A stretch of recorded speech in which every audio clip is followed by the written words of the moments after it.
بات کر لیں یہ جو انسیڈنٹ ہوا تھا پنجاب کالج کا, اس میں انتظامیہ کی بہت بڑی غلطی تھی. غالباً غائب بھی نہیں تھیں آپ کچھ عرصہ میں. آواز تب بھی اٹھاتی رہی, میں اپنے سوالات وہیں پر رکھے. اور ابھی آپ نے بتایا کہ ویڈیو بھی ڈیلیٹ نہیں کی. جی ویسے ہی رکھی ہوئی, وہ اسٹرائک کی وجہ سے مطلب سافٹ ویئر اپڈیٹ نہیں ہوا. سافٹ ویئر سو جانے کے کتنے فوائد ہیں, رات سونے کے لیے, دن جاگنے کے لیے. کیوں جاگ رہی ہوتی ہیں دیر تک آپ؟ میں نے اس عادت پہ بڑا قابو پا لیا, بہت بہتر کر لیا میں نے.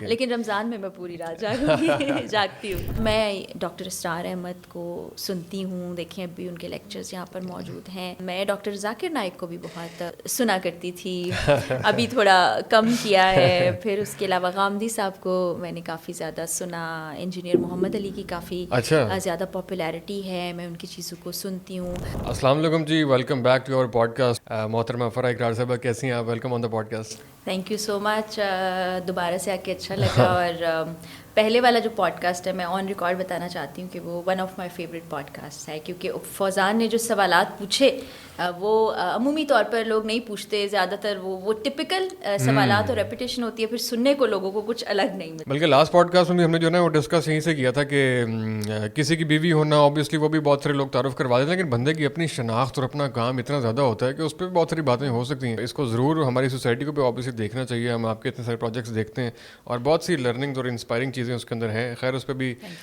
جاتے ہیں. درمیان میں ماشاءاللہ بہت ساری خبروں کی زینت اب بنتی رہیں. اچھا بعد میں نا ہمیں ہوتا ہے کہ یار جب وہ ریٹنگ دوسرے والوں کی زیادہ آتی ہے نا, تو ہمیں بھی تھوڑے سے لوگ کہتے ہیں کہ یار یہ والا سوال آپ کریں, اس میں یہ والی لائن لگائیں, اور ایک ٹیمپٹیشن تو آتی ہے, تو اس کو اوائڈ کرنا ایک بازو کا بڑا چیلنج بن جاتا ہے. ویسے دیکھیں یہ نا انر سیٹسفیکشن کے لیے بڑا ضروری ہوتا ہے کہ جو آپ بتا رہے ہیں وہی آپ کر رہے ہیں, وہی آپ کہہ رہے ہیں. اب میں آپ کے پوڈ کاسٹ میں کوئی بھی بات بول دوں اور کوئی ایک جملہ آپ پک کر لیں جس کا نہ کانٹیکسٹ آپ کو پتہ ہو, نہ اگلی بات آپ کو پتہ ہو, اور آپ وہ تھمبنیل پہ لگا دیں صرف کلک بیٹ کے طور پر, تو وہ اخلاقی طور پر کافی زیادہ خراب ہو جاتا ہے. یہ کام ہو رہا ہے آپ کے ساتھ آج کل؟ بہت ہوا. اب مسئلہ یہ ہے کہ میرا ایک سٹینس ہے کہ جو ینگسٹرز کام کر رہے ہیں, خاص طور پہ میں جن زی کی بات کرنا چاہوں گی, کہ ٹھیک ہے کام کر رہے ہیں, اچھا ہے, ہمیں بھی ان سے سیکھنے کو کچھ ملتا ہے, تو آپ ان کے ساتھ بیٹھیں گے, کوئی ڈسکشن کریں گے تو اچھی چیز نکل آئے گی.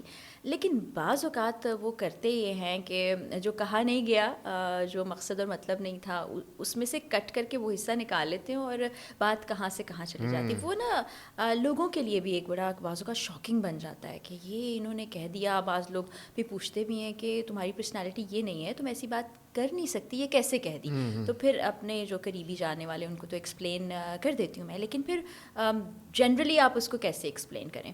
تو یہ جو دوڑ ہے نا ویوز کی, اس میں مجھے لگتا ہے ہمیں اخلاقیات کا ضرور خیال رکھنا چاہیے. ہم شاید پرانی جنریشن ہے, جو 80 کی دہائی میں پیدا ہونے والے ہیں, ان کی سوچ شاید مختلف ہے. ابھی جو ینگسٹرز ہیں, جو بچے ہیں, یا 20 سال کے یا اس سے تھوڑے آگے پیچھے, ان کی سوچ کچھ الگ ہے. تو لیکن مجھے لگتا ہے روایات سے جڑے رہنا بڑا زیادہ بالکل ایسی ہے. اسپیشلی آپ نے ذکر کیا نا آج کل کے دور میں جو میگزینس کا دور نہیں آیا, مختلف فلاں میگزین اور فلاں آفیشیل اور فلاں ایکسکلوسیو, یہ جو بیچ میں سے out of the context clip اٹھاتے ہیں, یہ بہت ہی خطرناک چیز ہے. ویسے ہی مطلب آپ ویسی انڈرسٹینڈنگ کے لیے بھی دیکھ لیں, کوئی بھی آپ کی بات ہو جو کہ آپ نے 5ویں منٹ پہ کی ہے بات, تو وہ آپ ہی کی ہے, لیکن اس سے پہلے 4 منٹ کا کانٹیکسٹ ہے, اس سے پہلے 4 منٹ کی تمہید ہے. اس کے بغیر اگر آپ وہ والی بات سنیں گے تو آپ کو عجیب ہی لگے گی. اس کا وہ ٹائٹل بھی نکالتے ہیں اوپر سے اور بڑا سارا وہ بھی کرتے ہیں. اب دیکھیں نا, آپ نے مجھ سے کوئی سوال کیا اور میں نے جملہ بول دیا کہ میں ناخوش ہوں.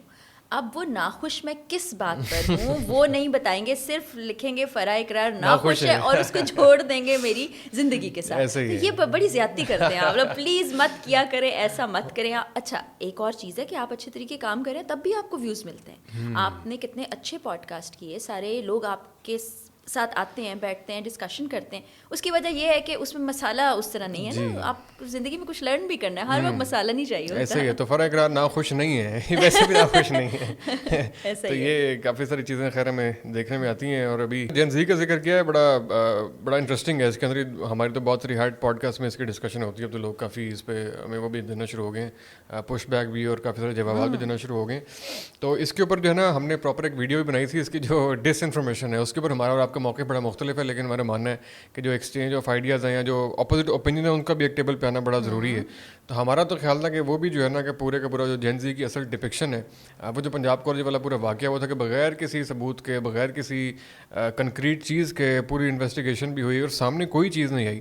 سنی سنائی باتوں کے اوپر جو ہے وہ بہت سے لوگوں نے اس پر اندھا بلیو کیا. شاید اس میں کچھ نہ کچھ حقیقت بھی. آپ کا موقف مجھے لگتا ہے ایسا ڈفرینٹ ہوگا. میں نے ڈیٹیلز اس کی نہیں دیکھی, ابھی بتا رہے ذکر ہو رہا تھا ہلکا پھلکا, لیکن بہت سے لوگوں نے اس پہ بغیر پروف کے اور بغیر اس کو دیکھ کے اس پہ بلیو بھی کیا. تو یہ آئی تھنک تھوڑا سا عجیب ہے. جو فیک نیوز ہے وہ ایگزسٹ تو کرتی ہے, اور فیک نیوز کو روکنے کے لیے نا اسٹیٹ کی بہت بڑی رسپانسبلٹی ہوتی ہے. اگر ہم صرف اس وقت بات کر لیں یہ جو انسیڈنٹ ہوا تھا پنجاب کالج کا, اس میں انتظامیہ کی بہت بڑی غلطی تھی. اس میں چند سوالات تھے, وہ سوالات میں نے بھی اپنے ویڈیو ولاگ جو تھا اس کے ذریعے سے سامنے رکھے, اور اس کے نتائج بھی بھگتے آپ نے. بالکل, ابھی تک وہ کیس چل رہا ہے میرا. تو اس میں کچھ سوالات تھے, کچھ چیزیں تھیں جو کالج کے اندر ہی ہوئیں, وہ ویڈیو میں نے شامل کی. کچھ آڈیوز تھیں وہ اس میں شامل کی. بیس لیس بات نہیں میں کر رہی تھی, میں سوال کر رہی تھی. اور ایز اے جرنلسٹ بھی آپ چھوڑ دیں, پاکستانی شہری کے طور پر میرا یہ حق ہے کہ اگر کوئی مسئلہ مجھے تنگ کر رہا ہے تو اس پر مجھے جواب ملے. لیکن شاید ہم ایک وہ آئیڈیل سچویشن دماغ میں بنا کے بیٹھے ہوتے ہیں, یا ہم ہمیشہ پازیٹیو سوچ رہے ہوتے ہیں. ان سوالات کو تو ایڈریس نہیں کیا گیا, اس ایشو کو غلط ٹیکل کیا گیا. بچوں پر ہی لاٹھی برسائی جا رہی ہے, پولیس والے بھی مجبور ہیں, جو کچھ کہا جا رہا ہے اندر سے وہ جو کچھ باتیں میں ریپیٹ نہیں کرنا چاہتی کیونکہ وہ بہت بھیانک چیزیں تھیں. ان پر سوال کا جواب نہیں دیا آپ نے, معاملہ آپ نے بگاڑ لیا. اور پھر میں نے اپنے ولاگ میں بتایا, آپ دیکھ سکتے ہیں, ابھی بھی وہ موجود ہے. پیسے آفر کیے گئے, پھر کس چیز کے لیے آپ کر رہے ہیں, تو میرا سٹانس تو مختلف ہوگا ہی. یہ بہت شاکنگ ہے ویسے, پیسے آفر کرنا. جی, اس پر آپ جائیے اور ولاگ میرا دیکھیے, ابھی بھی رکھا ہے. کچھ ولاگ کو اسٹرائک بھیج کے وہ آپ کو پتہ ہے ہولڈ کر لیتا ہے یوٹیوب, ان میں سے کچھ تو دوبارہ سے موجود ہیں, کوئی ایک آدھ نہیں ہوگا. شکر ہے کہ وہ سارے آگے. اس کے بعد بھی میں نے اس پر اپڈیٹ ویڈیو بنائی, جو کچھ تھا وہ کہا, کیونکہ دیکھیے میرا اپنا ماننا ہے, چیزوں کو دیکھنے کا اپنا زاویہ ہے. اگر وہ غلط ہے تو پھر مجھے بتا دیا جائے کہ میں یہاں پر غلط ہوں, مجھے اپنی غلطی ماننے میں کوئی قباحت نہیں ہے. لیکن اگر آپ میرے شکوک و شبہات کو اور ہوا دیں گے یا میری آواز کو دبانے کی کوشش کریں گے تو میں کیا محسوس کروں گی. میں 2013-14 سے انویسٹیگیٹو جرنلزم کر رہی ہوں. بہت سی ایسی چیزیں جو سرفیس پہ ہمیں کچھ اور نظر آتی ہیں, انڈر دا سرفیس کچھ اور ہوتی ہیں. تو میرے سوالات آج بھی جوں کہ توں برقرار ہیں, اور مہربانی ہماری حکومت کی اور ادارے کی کہ انہوں نے FIR کروا دی. اب اس کے بعد پیشیاں ہم بھگت رہے ہیں, کوئی نئی بات نہیں ہے. ٹھیک ہے, ہو سکتا ہے آئندہ بھی ایسا ہو, لیکن ظاہر ہے پھر ہم سوال کرنا تو نہیں چھوڑیں گے. لیکن ان شکوک و شبہات کی بیس کے اوپر آپ کو اتنا یقین کیسے تھا کہ واقعہ واقعی ہوا ہے؟ مطلب ایسا کچھ اس کو بھی تک جو انویسٹیگیشن سامنے آئی ہے. میں نے یہ دونوں سیناریو سامنے رکھے تھے کہ ایک سیناریو یہ ہے کہ یہ واقعہ نہیں ہوا, ایک سیناریو یہ ہے کہ یہ واقعہ ہوا ہے. اچھا, ویسے آپ کے علاوہ درجنوں لوگوں نے ایسے سارے سیناریوز رکھے تھے, آپ ہی کیوں وہ مجھے لگتا ہے ذرا پرسنل ہو گئے تھے. میں نے بات نہیں مانی نا, پیسے لینے سے انکار کر دیا تو ایگو ہرٹ ہو گئی ہوگی یا پرسنل ہو گئے. تو یہ معاملات ہوتے ہیں, یہ ہم جرنلسٹ کو بہت کچھ فیس کرنا پڑتا ہے. اس اوور آل واقعے سے آپ نے کیا سیکھا؟ مطلب یہ بڑی ایک دلیری والی بات ہے, بڑی ہمت والی بات ہے, اسپیشلی خاتون ہوتے ہوئے ایک ریاست سے اس طرح وہ کرنا, اور غالباً غائب بھی نہیں تھیں آپ کچھ عرصہ میں. وہ بھی نہیں, وہ فون بند کرا دیے گئے تھے, اور پھر چونکہ کیس چل رہا تھا کورٹ میں تو اس وجہ سے. لیکن میں اپنی آواز تب بھی اٹھاتی رہی, میں اپنے سوالات وہیں پر رکھے. اور ابھی آپ نے بتایا کہ ویڈیو بھی ڈیلیٹ نہیں کی. جی, ویسے ہی رکھی ہوئی, وہ اسٹرائک کی وجہ سے سافٹ ویئر اپڈیٹ نہیں ہوا. سافٹ ویئر اپڈیٹ نہیں ہوا. اللہ تعالیٰ نے جو اپڈیٹ کر کے بھیجا ہے نا, وہی میرے لیے سب سے بہترین ہے. اور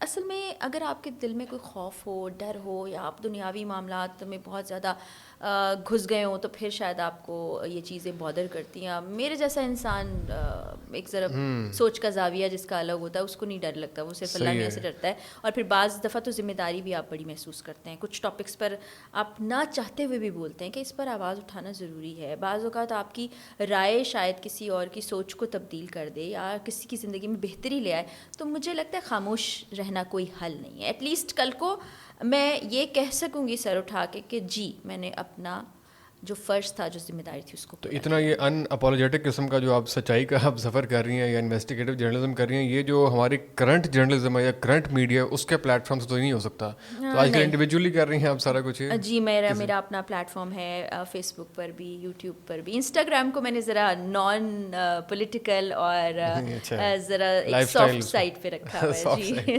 تو باقی جگہوں پر میں, تو باقی مطلب کوئی چینل جو ہے وہ افورڈ نہیں کر سکتا کہ آپ کی انویسٹیگیٹو جرنلزم کو ہائر کرے. چینل کے ساتھ ابھی بلکہ ہم بات بھی کر رہے تھے کہ آپ کے پوڈ کاسٹ میں جب دوپٹے والا ذکر ہوا تھا تو میں نے بتایا تھا کہ اب تو یہ آپ نے شاید سوال کیا تھا کہ میں نے سوال کیا تھا بالکل. اچھا اس کے بعد کیا وہ میرے علم میں نہیں ہے, تھوڑا سا شیئر کریں پلیز, مجھے نہیں اس کا اپڈیٹ. ایک میں نے بیچ میں کام بھی کیا مختلف چینلز کے ساتھ, ابھی جو پریویس چینل تھا مطلب لاسٹ. اچھا ویسے مجھے یاد آ رہا ہے if I am not wrong exactly last Ramzan سے کچھ عرصہ پہلے, کیونکہ اس میں آپ نے بتایا تھا کہ آپ رمضان میں کہیں ٹرانسمیشن کرنے والی ہیں. وہ میں نے کی تھی ابھی. میں نے ایک پروگرام کیا تھا, اس کا نام میری بات قاسم علی شاہ کے ساتھ. اچھا اچھا جی وہ قاسم بھائی نے مجھے کال کیا تھا, پروگرام جو ہے سائن کر لیا, شروع ہو گیا. اور جب میں میٹنگ کے لیے گئی تھی تو میں ایسے ہی تھی, کیونکہ آپ کو پتہ ہے اب میں ایسے ہی رہتی ہوں. تو پروگرام شروع ہو گیا, کافی ساری ایپیسوڈ چلی گئی. اس کے بعد ان کو یہ لگتا تھا کہ پروگرام دوپٹے کے بغیر ہونا چاہیے, اور انہوں نے یہ سوچے سمجھے بغیر کہ کس شخص سے ہم کیا بات کرنے جا رہے ہیں, یہ کسی کے تھرو انڈائریکٹلی یہ بات پہنچا دی. تو میں سخت نالاں ہوئی, مجھے غصہ بھی آیا. اور کرنا چاہیے تھا بالکل, یہ میرا رائٹ ہے. اور آپ کے اوپر ایک ذمہ داری بھی آتی ہے کہ آپ اتنا بڑا ادارہ چلا رہے ہیں, بہت بڑا نام ہے. میں اب نام نہیں لے رہی کیونکہ میں سب کو پتہ لگ گیا, سب کو پتہ لگ گیا. میں صرف سوچ کی بات کر رہی ہوں. پچھلے ہفتے ہم بھی اس چینل پہ گئے ہوئے تھے. اچھا تو میں صرف سوچ کی بات کر رہی ہوں کہ ٹیلی ویژن پر ایک خاتون اینکر کے لیے کیا سوچا جا رہا ہوتا ہے. بڑے ہائی پروفائل انسان اور اتنے بڑے عہدے پر بیٹھے ہوئے انسان کی اگر یہ سوچا, تو پھر اس سے نیچے آپ دیکھ لیجئے, جو میں نے اس سے پہلے کبھی فیس نہیں کیا. میں نے بیچ میں ایز فری لانسر بہت سے چینلز کے ساتھ کام بھی کیا تھا. تو یہ میرے لیے الارمنگ نہیں تھا, لیکن الارمنگ اس سوسائٹی کے لیے ضرور میں نے محسوس کیا کہ خاتون اگر کام کرنا چاہے اور وہ دوپٹہ اوڑھتی ہے اور پردہ کرتی ہے تو اس کے لیے کتنا مشکل ہے. یا پھر ہماری فیلڈ کے اندر اس سے جو ڈیمانڈز اور جو چیزیں کی جاتی ہوں گی وہ کتنی خوفناک ہیں. تو مجھے آج کی بچیوں کے لیے بڑا خوف محسوس ہوا. وہ ہم تو اب اس میچیور ایج میں پہنچ گئے ہیں, یا ہم لائف میں اسٹیبلٹی حاصل کر چکے ہیں ہر طرح سے, لیکن جن لوگوں کو فائنینشلی گرو کرنا ہے اور جن کو آگے بڑھنا ہے, جو ولنریبل ہیں, وہ پھر اس طرح کے ٹریپ میں آ سکتے ہیں, آ جاتے ہوں گے. کتنا بھیانک ہے, یہ بہت بھیانک ہے, بڑا الارمنگ ہے, بڑا. آپ نے ویک اپ کال بھی دی ہے بہت سے اداروں کو, لیکن یہ جو آپ کے ساتھ ایک انڈیویجولی ایک اسپیسیفک واقعہ ہوا ہے, اس کو جنرلائز کرنا ویسے ٹھیک ہوگا, کیونکہ ہمیں آسمہ شیرازی اور بہت ساری ایگزامپلس شاید ہیں جو دوپٹے کے ساتھ بھی شاید کام کر رہی ہیں, گنجائش ہے شاید ابھی. جی میں نے بھی آپ کو بتا رہی ہوں کہ اس سے پہلے کام کیا, میں نے پوری رمضان ٹرانسمیشن بھی کی. اس کے علاوہ میں باقی چینلز پر بھی کام کرتی. یہ ایک اسپیسیفک چینل میں ایک اسپیسیفک شخص کی وجہ سے ہوا. سب کی سوچ نہیں ہو سکتی, لیکن اگر ایسی ہی شخصیات باقی جگہوں پر بھی, صرف میڈیا کی بات نہیں کری, باقی اداروں میں بھی موجود ہوں گے, تو وہ بہت میرے لیے نا ایک تھاٹ پرووکنگ پروسیس تھا, جس پر میں نے سوچا بھی کہ بڑا غلط. نہیں میم, فر اسی پلیٹ فارم سے اگین اسی پوڈ کاسٹ کے پلیٹ فارم پہ ہم آپ کو بلکہ خراج تحسین پیش کرتے ہیں کہ آپ نے اتنا بولڈ اسٹیپ لیا, اور آپ نے اصولوں پہ کمپرومائز نہیں کیا, آپ اپنی ویلیوز کو آپ نے ترجیح دی, اور آپ نے اس جاب کو چھوڑا. اور بہت سارے آپ نے اور بھی اسی طریقے سے. میں اسی موقع کا فائدہ اٹھاتے ہوئے آپ کی ایک اور بھی اوپینین چاہوں گا. ابھی ریسنٹلی ایک بہت بڑا معاملہ ہوا ہمارے برادر ملک میں کہ وہاں پہ جو ہے نا ایک بہت بڑا مقبول کامیڈی شو جو ہے اس کو بین کر دیا گیا, اور انڈیا گاٹ لیٹن کے نام سے شاید آپ نے سنا ہو. اور اس کے بہت سارے جو مظاہر ہیں ہمارے اپنے کنٹری کے اندر بھی نظر آتے ہیں. بہت سے لوگ جب ان کو کاپی کرنے کی ٹرائی کرتے ہیں, اور آج کل ایک ریس چل رہی ہے کہ جو جتنا بیہودہ جوک کرے گا اتنی زیادہ اس کو پذیرائی ملنے کا امکان شاید بڑھ جائے گا. تو یہ جو ایک عجیب سا ٹرینڈ آ رہا ہے کہ ڈبل میننگ جوکس کریں اور عجیب سے زومانی باتیں کریں, اور اس کے بعد اگین کلک بیٹ تھمبنیلز لگائیں اور ٹائٹلز لگائیں, اور اس کی بیس کے اوپر ویورشپ حاصل کریں. اس کو آپ کیسے ایڈریس کریں گے؟ شرمناک ہے بہت. میں عارفہ صاحبہ کی گفتگو سن رہی تھی, اور میں اور اقرار ساتھ ہی بیٹھے ہوئے تھے, مزاح کی بات ہو رہی تھی. تو انہوں نے کہا اب تو مزاح ہوتا ہی نہیں ہے, کسی کا تمسخر اڑانا, کسی کی تذلیل کرنا, کسی کو نیچا دکھانا, یا اس کے گھر میں رہنے والی خواتین کو اس مذاق کا حصہ بنا لینا, یہ مزاح نہیں ہے.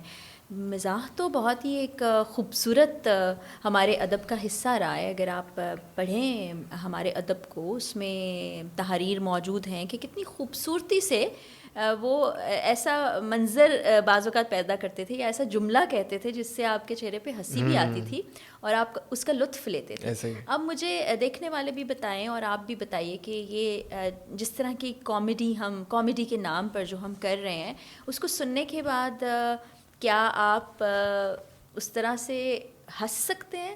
کیا آپ اگر فیملی کے ساتھ بیٹھے ہیں تو کچھ دیر کے لیے آپ نظریں نیچی نہیں کر لیں گے؟ یا بعض اوقات شاید آپ ریموٹ ڈھونڈ کے چینل سوئچ کرنے کی کوشش نہیں کر رہے ہوں گے, یا بغلیں جھانکنا جس کو کہتا ہے ادھر ادھر نہیں دیکھ رہے ہوں گے کہ اس کا مطلب کچھ لوگوں کو تو سمجھ نہیں آئے گا, کچھ جو سمجھ لیں گے تو وہ بعض اوقات بہت شرمندگی سی محسوس ہوتی ہے. تو یہ کامیڈی نہیں ہے, یہ مزاح نہیں ہے, یہ ادب کی کوئی صنف نہیں ہے. یہ تو مجھے نہیں سمجھ آتا کہ ادب کے نام پر صرف ایک مذاق ہو رہا ہے, جو کہ نہیں ہونا چاہیے. صحیح ہے. اب پاکستان میں ہونے والے جو چند اچھے کامیڈی شوز ہیں, آپ کو کوئی ان میں سے پسند ہے یا کسی کو آپ لائک کرتی ہوں, کوئی آپ ایگزامپل دینا چاہیں کہ یہ اچھا شو کر رہے ہیں, یہ ایک اچھی انفرٹینمنٹ کے بہت سارے شوز ہیں نا, تو کوئی ایسا ہے جس کو آپ کے اسٹینڈرڈ پہ پورا اترتا ہو؟ میں بہت کم دیکھتی ہوں ابھی, تو سوشل میڈیا کے ذریعے سے کچھ چھوٹے چھوٹے کلپس دیکھنے کو مل جائے, تو اس میں بھی وہی بات ہے کہ زبانی باتیں ہوتی ہیں.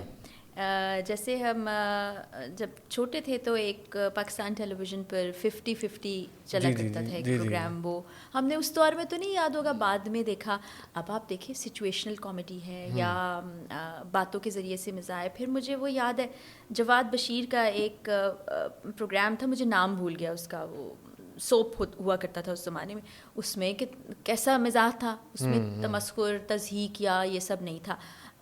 آپ ضرور کریں کامیڈی, ہنسانا کسی کو اچھی بات ہے, لیکن کسی کو اس طرح کے جملے بول کے یا ڈبل میننگ باتیں کہہ کے نہ ہنسائیں. یہ ریکویسٹ ہی کر سکتے ہیں, سننا کسی نے نہیں ہے, لیکن ایٹ لیسٹ وہی کہ تسلی ہوگی اپنی بات. ڈرامے بھی نہیں دیکھتی یا ان کا موقع ملتا؟ ڈراماز دیکھیں, میں نے ریسنٹلی ڈراماز دیکھنا شروع کیے اور مجھے بہت اچھا لگا, بڑا محظوظ ہوتی ہوں میں. وہ فہد مصطفیٰ اور ہانیہ عامر کا بڑا مشہور و معروف ڈرامہ ہے, وہ بھی میں نے دیکھا, کبھی میں کبھی تم. اور بڑا ایک اپنی لائف میں آپ دیکھ سکتے ہیں نا, ریلیٹ کر سکتے ہیں. وہ ہماری لاسٹ پوڈ کاسٹ میں ذکر ہوا تھا, مشی خان صاحب آئی ہوئی تھیں, تو میں نے ان سے یہ پوچھا کہ ایسی لڑکیاں ایگزسٹ کرتی ہیں یا ڈراموں میں ہی ہوتی ہیں, کیونکہ سوسائٹی میں تو ایسی لڑکیاں ہمیں نہیں ملتی شرجینا جیسی جو ہیں. ہوتی ہیں. تھوڑا سا ایگزیجریشن لگی ہے میں تو. ہوتی ہے اصل میں ہمارا. اچھا, آپ ریلیٹ کر سکتی ہیں؟ میں ریلیٹ کر سکتی ہوں. پھر اس کے علاوہ ابھی میں ایک اور ڈرامہ تھا, میرا بالکل ذہن سے نام نکل گیا, اس میں ایک کیریکٹر معصومہ کا تھا, نعمان اعجاز تھے اس میں, سویرا ندیم تھیں, جس میں بچہ ہوتا ہے جو خود کو مار بھی لیتا ہے. بالکل ذہن سے نام نکل گیا, اور ڈرامہ بہت خوبصورت تھا. ہر کردار نے اس میں زندگی کا رنگ بھرا, اور نعمان اعجاز کی میں بڑی پہلے بھی فین تھی, اور ایک مرتبہ پھر سے میں ان کی اداکاری کی فین ہو گئی. پھر اتنے بڑے بڑے نام تھے, وہ معصومہ کا جو کردار ادا کیا انہوں نے, بڑی زبردست ایکٹنگ کی. معذرت میں نام بھول جاتی ہوں, حریم ان کا نام ہے. تو ڈراماز اچھے بن رہے ہیں ہمارے, کوالٹی ورک بھی ہو رہا ہے. پھر وہ میں ایک آج کل دیکھ رہی تھی, تھوڑا پرانا ڈرامہ ہے, اسٹینڈ اپ گرل. اچھا, اسٹینڈ اپ کامیڈی کرتی ہے ایک لڑکی اور اس کی زندگی کی کہانی, وہ آج کل دیکھ رہی ہوں. تو ڈراماز میں دیکھتی ہوں, چاہے وہ نیٹ فلکس سیریز کے طور پر ہوں, چاہے پاکستانی ڈراماز ہوں. فلمس بھی دیکھتی ہوں, مجھے آرٹ اچھا لگتا ہے, بڑے سارے میرے فیوریٹ آرٹسٹ ہیں. ہاں نہیں, جو آپ نے کہہ دیں کہ شرجینا سے آپ ریلیٹ کرتی ہیں, لوگوں نے یہی لائن اچک لینی ہے کہ ان کی شرجینا کی اسٹرگل سے آپ ریلیٹ کر رہی ہیں, اور شرجینا ان اے ویری ڈفرینٹ سینس, کہ اس طرح کی لڑکیوں کو میں نے دیکھ رکھا ہے جو زندگی میں کچھ کرنا چاہتی ہیں اور تھک اینڈ تھن میں اپنے ہسبینڈ کو سپورٹ کرتی ہیں. اور پھر ہم نے دیکھا نا کہ کتنی ان کے درمیان جو کلیش ہوا تھا, وہ کتنی چھوٹی چھوٹی باتیں تھیں.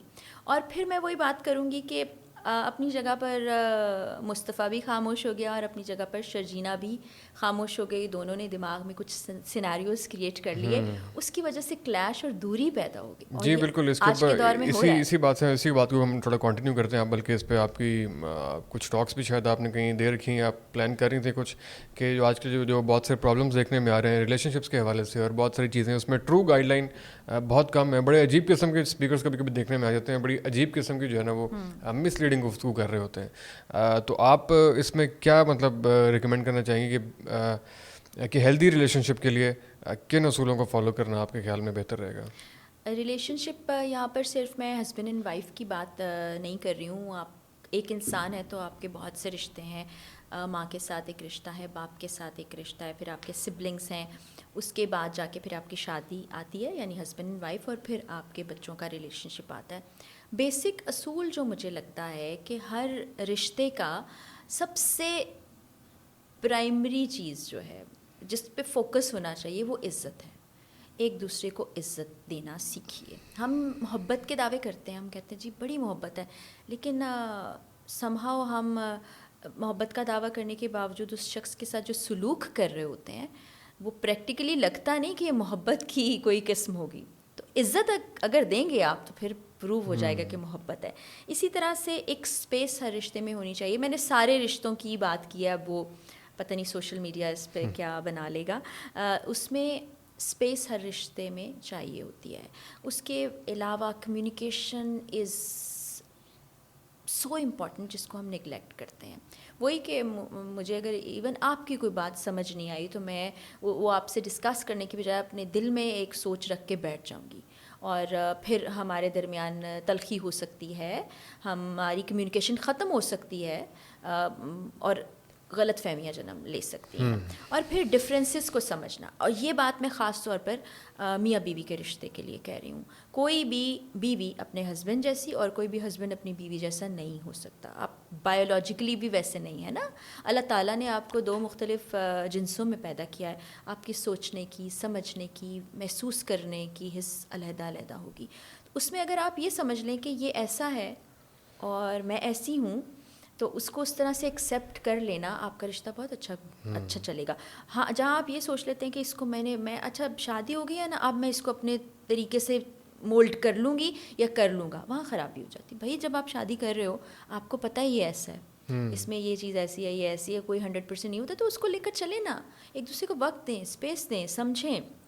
بس مقابلے بازی لگا کے اور قابو کرنے کی کوشش میں ہم رشتے خراب کر رہے ہیں. یہ بہت بڑا المیہ ہے. اور ایک اور آپ کے پوڈ کاسٹ کے ذریعے سے بات بتانا چاہوں گی, اور جس پر میں بہت کام بھی کرتی ہوں, سیلف گروتھ, سیلف پاتھ, یہ ہونا بہت زیادہ ضروری ہے. کس کا, میاں کا, بیوی کا؟ دونوں کا. اچھا, ہمارے ہاں عمومی طور پہ مردوں کا تو ہوتا ہے نا, وہ بریڈ ونر ہے, اسے کام کرنا ہے, اس نے سوچا ہوا ہے کہ میں یہ کام کروں گا, میں نے گھر چلانا ہے, بیوی بچے اماں ابا سب کا خرچ. خاتون کے لیے یہ چیز سب سے اہم ہوتی ہے, اس کا گھر ہونا چاہیے. بہت اچھی بات ہے, آپ میاں کے لیے, بچوں کے لیے, سب کے لیے کام کر رہے ہیں, اور اپنی ساری زندگی آپ نے اس پہ لگا دی ہے. لیکن اس زندگی میں آپ کہیں نہیں ہیں. آپ اپنے آپ کو جہاں نگلیکٹ کر رہے ہیں, وہیں آپ پھر وہ ایک دائرے میں گھومتے چلے جا رہے ہیں, اور آپ کی سوچ کا محور ایک ہی ہے. وہ بعض اوقات نا سفوکیٹڈ ہو جاتا ہے دوسرے پارٹنر کے لیے. اگر یہی مرد بھی کرے گا نا, تو عورت کی زندگی سفوکیٹڈ. مطلب آپ کہنا چاہ رہی ہیں کہ خواتین کی بھی کچھ اپنی مصروفیات ہونی چاہیے, اپنے گولز ہونی چاہیے. بالکل گولز ہونے چاہیے, سب کچھ بہت امپورٹنٹ ہے, لیکن آپ کی ذات بھی امپورٹنٹ ہے. آپ اپنی ذات کے لیے کیا کر رہے ہیں, اپنی سیلف گروتھ کے لیے کیا کر رہے ہیں, اپنے لیے کیا سوچتے ہیں. چھوٹے چھوٹے گولز ضرور رکھیں. ایون گھر میں رہتے ہوئے بھی آپ کوئی پڑھائی کر سکتے ہیں, آپ کوئی اسکل سیکھ سکتے ہیں. اور وہ وقت جس میں آپ سوچ رہے ہیں کہ میاں کو فون کر کے پوچھتی ہوں کہاں ہے, کیا کر رہا ہے, یہ سب ہو رہا ہے, اس دوران آپ کچھ اچھی چیز کر سکتے ہیں. جب آپ پروڈکٹیو ہوں گے, اپنے وقت کا استعمال کریں گے ان سب چیزوں میں, تو آپ کا ریلیشن بہت خوبصورت ہو جائے گا. بڑا ضروری ہے. صحیح ہے. تو جو ہاؤس وائفز گھر میں صرف مطلب گھرداری کرتی ہیں, وہ بھی کچھ غلط تو نہیں کرتی؟ نہیں, بہت اچھا کرتی ہیں. دیکھیں, گھر ہمارے سوسائٹی کی اگر ہم بات کریں تو اس میں عورت کی ذمہ داری گھر سنبھالنا ہے, بچوں کی تربیت کرنا ہے. اور میں یہ کہتی ہوں 100% ہمارے یہاں عورت ہی تربیت کرتی ہے. اور میں نے ہاؤس وائفس کو دیکھا ہے جو مجھے لگتا ہے بعض اوقات جو ہماری ورکنگ ویمن ہیں ان سے بھی بہت اچھے طریقے اپنی زندگی چلا رہی ہیں. لیکن جہاں پر وہ ایک سوچ کا محور اور وہ پوجا کرنے والا انداز ہو جاتا ہے نا, وہاں خرابیاں پیدا ہو جاتی ہیں. پوزیسونیس جس کو آج کل بڑا ایک فیشن شدید پوزیسونیس ہے, اور کہ بس یہ جو آپ کا ہے نا وہ آپ کا ہی رہے گا. اگر آپ اس کو کھینچ تان کے رکھیں گے, جس نے نہیں رہنا اس نے نہیں رہنا. تو یہ تھوڑا سا پیس آف مائنڈ خود بھی لیں, باقیوں کو بھی لینے دیں. چھوٹے چھوٹے گول زندگی میں رکھیں. بچپن سے اپنی بچیوں کو, بیٹیوں کو یہ سکھائیں کہ وہ اگلے گھر ہی سکھاتے ہیں نا ہم. یہاں پہ غلطیاں خواتین کی بھی نہیں ہیں, وہ جو سوچ ڈالی گئی ہے کہ وہی ہے, تم یہ کام بھی میاں کے ساتھ کرنا, یہ بھی, تو وہ سیلف گروتھ کے پاتھ پہ چلتی ہی نہیں. المیہ ہے ایز اے سوسائٹی ہمارا. ایسا ہی ہے. جوائنٹ فیملی سسٹم کے بارے میں آپ کی کیا رائے ہوگی؟ I love joint family system. Really? Yes, I do. بڑے بہت ساری خواتین ویسے اس کو بالکل لو نہیں کرتی. آئی نو. میں بلکہ حافظ صاحب کے پوڈ کاسٹ میں بھی یہ بات میں نے کی کہ اب لوگ یہ بھی کہہ سکتے ہیں کہ خود تو آپ بالکل انڈیپینڈنٹ ایک زندگی گزار رہی ہیں, آپ الگ گھر میں رہتی ہیں, اور آپ کہہ رہی ہیں کہ جوائنٹ فیملی سسٹم پسند ہے. وہ اس طرح سے کہ جب میں اپنی شادی سے پہلے کی زندگی دیکھوں, امی کے گھر پر میں ہوتی تھی, تو ہمارے بہن بھائیوں میں سب کام بٹے ہوئے ہوتے تھے. اماں کچھ کام اماں کو کرنا ہے, کچھ میری ذمہ داری, کچھ مجھ سے چھوٹی بہن کی, کچھ بھائی کی. زندگی بہت آسان تھی نا, کہ میں نے گھر آنا ہے تو مجھے یہ ٹینشن نہیں کہ کھانا بنا ہوا ہے یا یہ کام کوئی ہے, یہ ہو گیا, سب نے مل بانٹ کے کر لیا. یہی فارمولا میں جوائنٹ فیملی پر بھی لگانا چاہوں گی کہ جب آپ جوائنٹ فیملی میں رہ رہے ہوتے ہیں تو آپ کو بہت سی آسانیاں ہوتی ہیں. ہاں, کچھ قباحتیں ہر چیز کی ہوتی ہیں, ہر سیناریو کی ہوتی ہیں. اگر آپ اس میں وہی اسپیس والی بات ہے کہ ایک دوسرے کو اسپیس دیں, ہر رشتے کی اسپیس, ساس, نند, بہو, جو میاں بیوی ہیں وہ بھی، اور وہ رشتوں کو ایکسیپٹ کریں کہ یہ بھی ہمارے رشتے ہیں، اور ایک دوسرے کو فیسیلیٹیٹ کریں. تو یہ بہت خوبصورت. اور اس میں ایک بہت بڑا پہلو جو ہے وہ بچوں کی تربیت کا بھی آ سکتا ہے کہ نئے جو بچے آ رہے ہیں ان کی تربیت جو ہے وہ شاید دادیاں نانیاں زیادہ بہتر انداز میں کر سکتی ہیں. جو پرانی ویلیوز ہیں ان کی ٹرانسفارمیشن ذرا اچھے طریقے سے ہو سکتی ہے. آج کل تو بہت زبردست ہوتا ہے. میں نے پنجابی بولنا اپنی دادی جان سے سیکھی، کیونکہ میرے اماں نے بچپن سے ہمیں اردو زبان سکھائی، اردو ہم بولتے تھے، ابا سے بھی اردو بولتے تھے. بہت سی دعائیں آپ نے سیکھی ہوں گی، بہت ساری چیزیں ہیں، بہت ساری یادات آپ نے. پرانے زمانے کی باتیں کہ اس زمانے میں گوشت جو تھا اتنے روپے میں مل جایا کرتا تھا، گاؤں میں یہ ماحول ہوتا تھا. اور دادی جان میری نا تہبند پہنا کرتی تھیں، تو وہ کلچر کے خواتین بھی یہ لباس پہنتی ہیں. اور وہ حکا پیتے جو ہم دیکھتے تھے گاؤں میں. تو آپ جب روٹ سے کٹ جائیں گے تو آپ کو پتہ ہی نہیں ہوگا کہ زمانے میں پیچھے کیا تھا. ایسا ہی ہے. اور اب تو جتنی تیزی چیزیں بدل رہی ہیں اس میں بڑا ضروری ہے کہ ماضی کے ساتھ جو ہے وہ رشتہ استوار رکھا جائے. اور وہ چھوٹی چھوٹی کہانیوں میں نا نانیاں دادیاں آپ کو بہت بڑا سبق دے دیتی ہیں، جو اس وقت 5-6 سال کی عمر میں آپ محسوس بھی نہیں کرتے، پھر وہ لائف ٹائم آپ کے ساتھ رہتا ہے. اور خاص طور پہ جو ورکنگ ویمن ہیں ان کے لیے بھی بہت آسانی ہے. اور ایون گھر کے کام کرنے والی خواتین بھی. پھر بچے موبائل سے تربیت حاصل نہیں کریں گے، وہ ایک جیتے جاگتے انسان سے سب کچھ سیکھیں گے. بالکل ایسے بہت سے لوگ اس کو ریلیٹ کریں گے کہ ہم نے خود بھی جو انبیاء کرام کے ضروری قصے ہوتے ہیں وہ سارے اپنے دادا سے سنے ہوئے ہیں. جو ضروری دعائیں آج تک ہم پڑھتے ہیں وہ دادی سے سنی ہوئی ہیں. بہت ساری جو پرانے خاندان کی روایات ہیں وہ ہم نے انہیں سے سیکھ کے زندگی میں شامل کیا ہوا. تو یہ بڑا اس کے چند فوائد بھی ہیں، لیکن اگین وہی والی بات ہے کہ ہر سینیریو کو باتیں اپنی جگہ پہ ہیں تو آپ اس کی ریئلائزیشن رکھیں. اچھا ایک اور بات میں کرنا چاہ رہا تھا، خیر اب تھوڑا سا شفٹ کرتے ہیں چونکہ چینلز پہ اب آپ نظر شاید نہیں آ رہی. کچھ نیا پلان کر رہی ہیں زندگی کے اندر، کچھ نئے انیشیٹیوز، کچھ نئے پلانز آپ کے ہیں تو پلیز ضرور شیئر کریں. سرکل آف کیئر کے نام سے ایک باقاعدہ پلیٹ فارم شروع کرنے جا رہی ہوں. پہلے بھی میں کر رہی تھی. بہت سے لوگ جب ان باکس میں کوئی چھوٹی سی مشکل میں کسی جگہ پر کوئی رکاوٹ محسوس کرتے تھے یا کہیں پر کوئی کمی ہوتی تھی کہ یہاں تھوڑی موٹیویشن چاہیے یا کوئی اچھا جملہ یا تعریف چاہیے، تو وہ رابطہ کرتے رہتے تھے. میں ان سے بات کرتی تھی اور کرتے کرتے مجھے محسوس ہونے لگا کہ ہمارے ہاں اس چیز کی بہت زیادہ کمی ہے، وہی کمیونیکیشن کی کمی ہے، کاؤنسلنگ کی. اور جی پھر اس کے علاوہ ہمارے ہاں ہوتا یہ ہے کہ بہت سی خواتین جو ہیں سادہ ہوتی ہیں نا، بائی نیچر خواتین سادہ مزاج رکھتی ہیں، تو ان کو سمجھ نہیں آتا کہ ہم کام کیسے کریں یا زندگی میں کیا کر سکتے ہیں.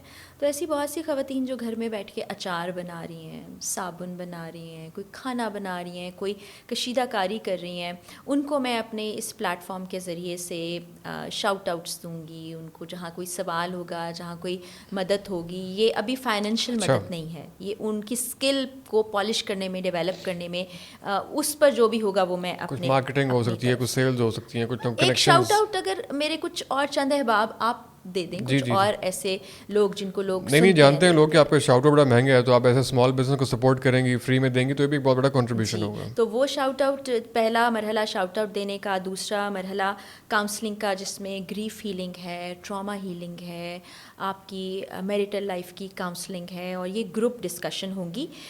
اس کے بعد MOUs میں نے سائن کر رکھے ہیں اور کچھ یہ سلسلہ چل رہا ہے جس میں ایسی آرگنائزیشنز جو فری آف کاسٹ آپ کو پڑھا رہی ہیں، لاء سے ریلیٹڈ آپ کو سروسز دے رہی ہیں، ہیلتھ ریلیٹڈ سروسز ہیں، اس طرح اور بہت سے کام ہیں.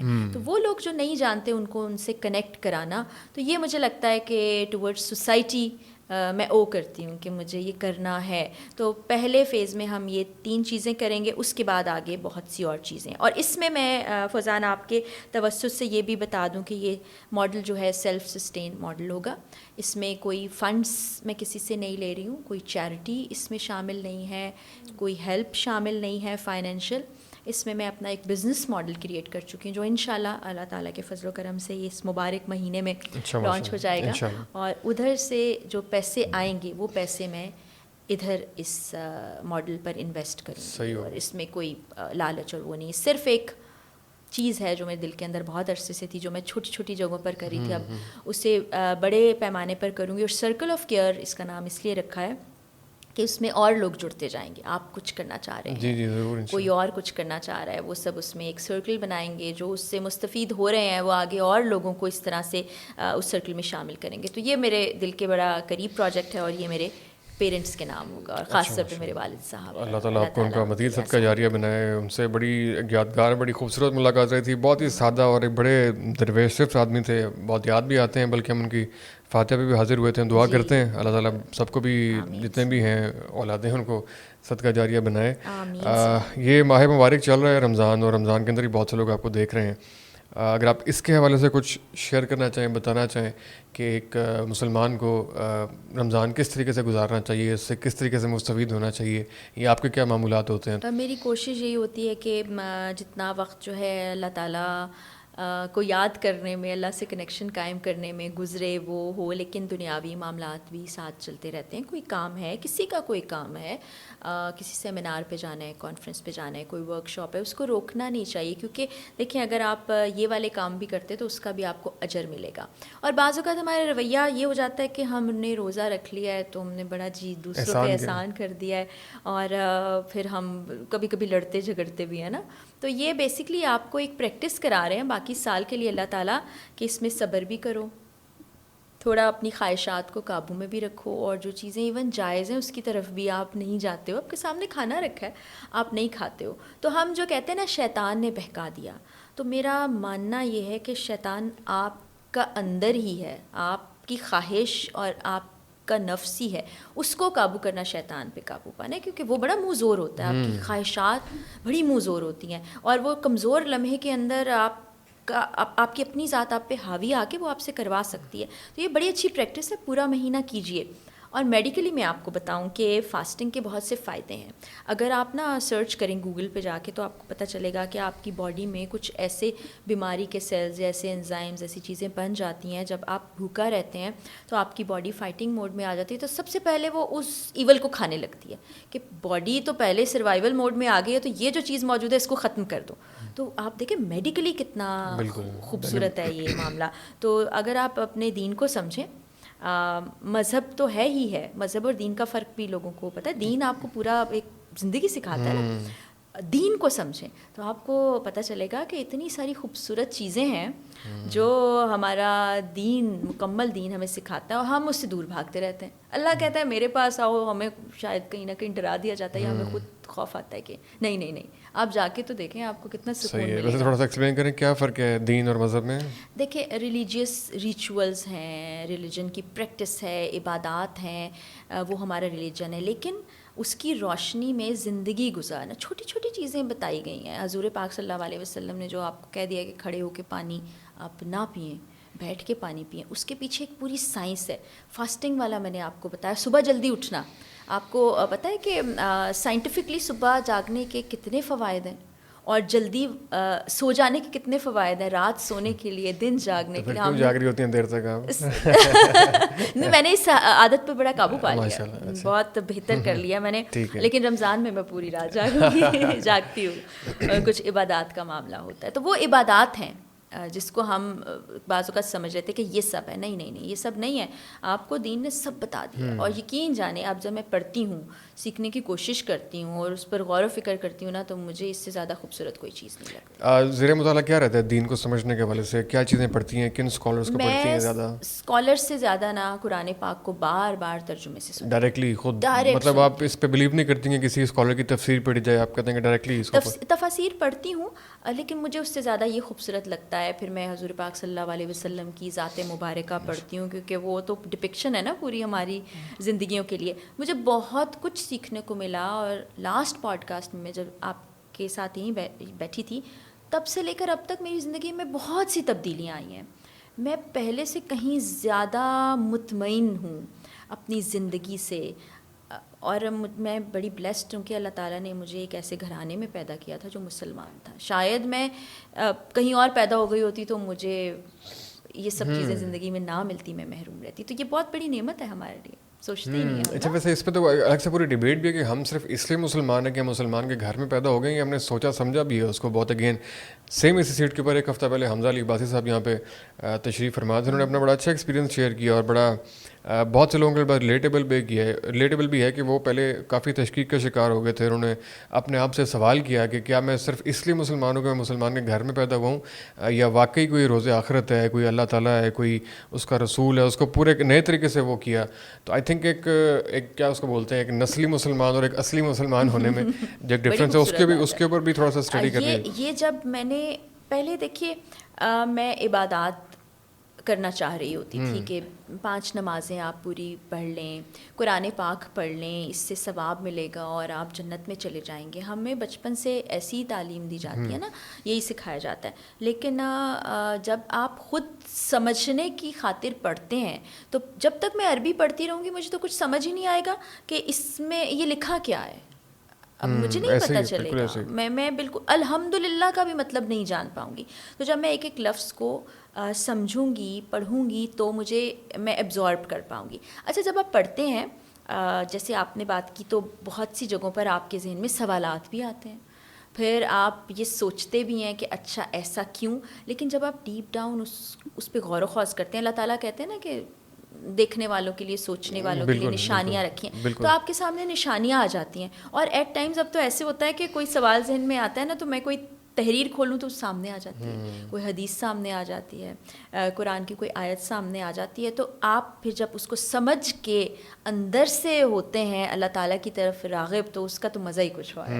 کوئی شک نہیں. پھر آپ کا ایک ہی کنیکشن رہ جاتا ہے، باقی بے معنی ہو جاتی ہے. ایسے ہی ہے. اگر میں آپ سے پوچھ پاؤں، آپ نے کبھی اس کے اوپر شاید خود بھی نہ سوچا ہو، ذرا نیا سوال ہوگا آپ کے لیے، زندگی کا سب سے امپیکٹ فل رمضان کون سا تھا؟ ایسا رمضان جس نے رمضان کے بعد بھی دیر تک آپ کے اوپر اثر رکھا ہو. کچھ نہ کچھ ہوتے ہیں نا، کچھ ایسا گزرے ہوتے ہیں، کوئی ایسا کوئی یاد ہے آپ کو؟ جب میں نے رمضان ٹرانسمیشن کی تھی. کس سال والی؟ یہ لاسٹ ایئر. اچھا، یہ 2 سال پہلے. جی 2 سال. ٹھیک ہے. GNN پہ 25 ہے نا جی، تو 23 میں تھی. جی. تو GNN کے ساتھ میں ٹرانسمیشن کری تھی. وہاں پر ہمارے ساتھ سرفراز شاہ صاحب آیا کرتے تھے. بڑی اسکالر ہیں، بڑی اچھی بات کرتے ہیں، روحانی شخصیت، داڑھی واڑی کے بغیر ہیں وہ تو. اس کے علاوہ مولانا حضرات بھی آتے تھے، مفتی حضرات بھی آتے تھے. تو سب سے کچھ نہ کچھ سیکھنے کو ملا. اور جو ایک بڑی کامن چیز فوزان میں نے سیکھی وہ یہ کہ ہمارا دین جو ہے یہ عبادات سے زیادہ معاملات پر زور دیتا ہے، کہ آپ انسان سے انسان کا معاملہ، اور تلقین بھی اسی کی زیادہ کی جاتی ہے کہ بھئی اپنا معاملہ درست رکھو.